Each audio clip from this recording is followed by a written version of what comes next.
You're welcome to my channel. In this video we are going to be looking at another categorization of taxes, which is expiration of tax rates. In our previous video we looked at the first category of taxes, which was tax rates, and then the base structure. So this category is called expiration of tax rates. Expiration of the tax rates. This category identifies the forms of taxes based on the way the taxes are expressed, and it's common with indirect taxes that are charged on consumption or expenditure. And examples of this, we have custom duty, excise duty, stamp duty, and then value added tax. It identifies the forms of tax based on the way the taxes are expressed. But these are majorly categorized into two. We have Advarorem duty and then specific duty. Those are the two categories under the category of expiration of tax rates. So we are going to look at each of these two categories one by one. The Advarorem duty and then the specific duty. We start with the Advarorem duty.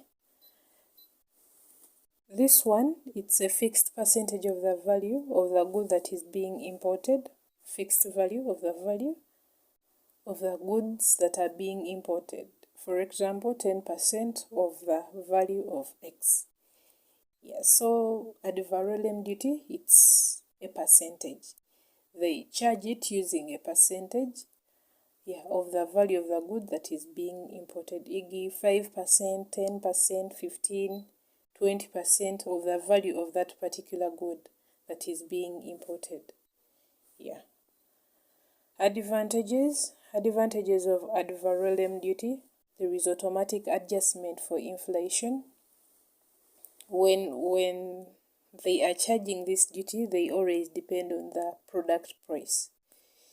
So there is automatic adjustment for inflation. Since the tax is tied to the product price, the tax automatically adjusts with inflation.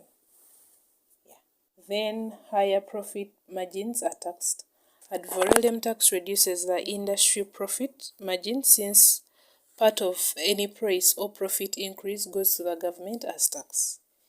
Higher profit margins are taxed, and then there is automatic adjustment to inflation. Since the tax is tied to the product price, the tax automatically adjusts with inflation. Then disadvantages. The disadvantages, the first one is less predictable revenue stream. As Advarorem taxes are based on value, it's difficult to predict revenue over time. So it's less predictable over time. Another disadvantage is difficult to determine value. Since Advarorem taxes are based on the product prices, more effort is required to calculate payment. Then another disadvantage is low prices. When manufacturers realize that taxes are charged according to product prices, they will be forced to produce low price products, because Advarorem taxes are tied to the product prices.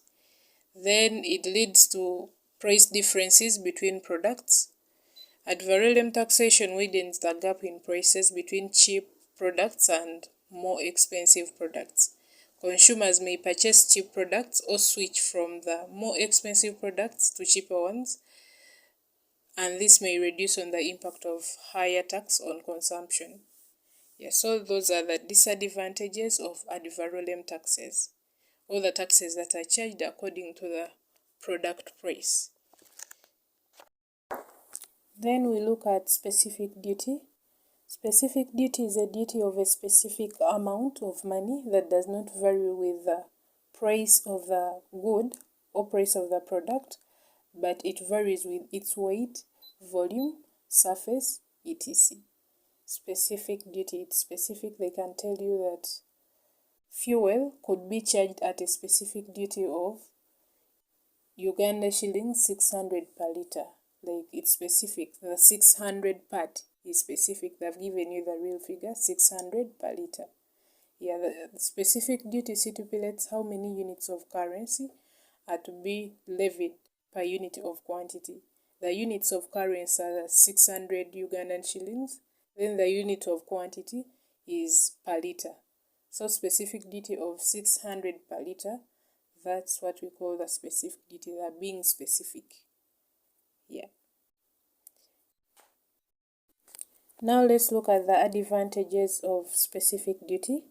First is that it is easier to administer. The cost of administering specific taxes are low because it's easier to count the number of products than to estimate their value.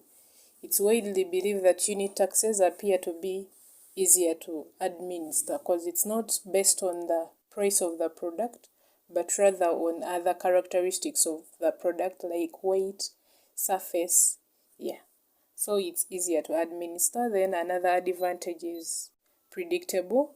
Because the tax is not sensitive to changes in prices, tax revenues do not change when manufacturers change the prices. Yeah, so specific taxes are predictable. Then raises all product prices. Specific taxes are fixed and do not depend on industry pricing strategies. In addition, since the tax is in most cases applied to all products at the same rate, a higher tax usually results into a similar price increase across the board regardless of the product. So it leads to a raise in all the product prices. Then it's easy to determine value. It only requires a precise definition of what constitutes one unit or quantity. Yeah, it's easier to determine value. It's just a matter of maybe 1 kilogram, we are charging 200 per kilogram, 300 per liter, something like that. Yeah, so it's easier to determine value. It raises all product prices, it's predictable, and then easier to administer. Disadvantages of specific duty. First is that inflation erodes its value because the tax is not tied to the product price. So it does not automatically adjust with inflation. Yeah. Instead, the government must periodically implement additional rate increases or add into the tax law that the specific tax will automatically adjust with inflation, but it doesn't automatically adjust with inflation. So the government just has to increase when there is inflation. So inflation erodes its value.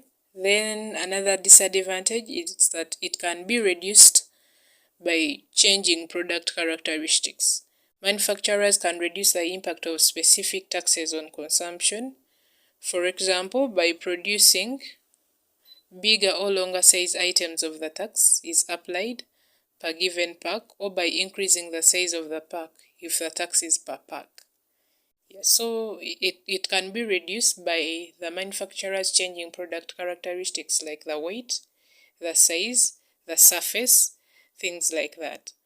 Yeah, so those are the two disadvantages. Inflation erodes its value and it can be reduced by changing the product characteristics by manufacturer. And that was all about the second categorization of taxes, which is expression of the tax rate. Thanks for watching. Don't forget to subscribe, like, comment, share with your friends, and watch my next video. We shall be talking about the last categorization of taxes, which is burden and impact of payment.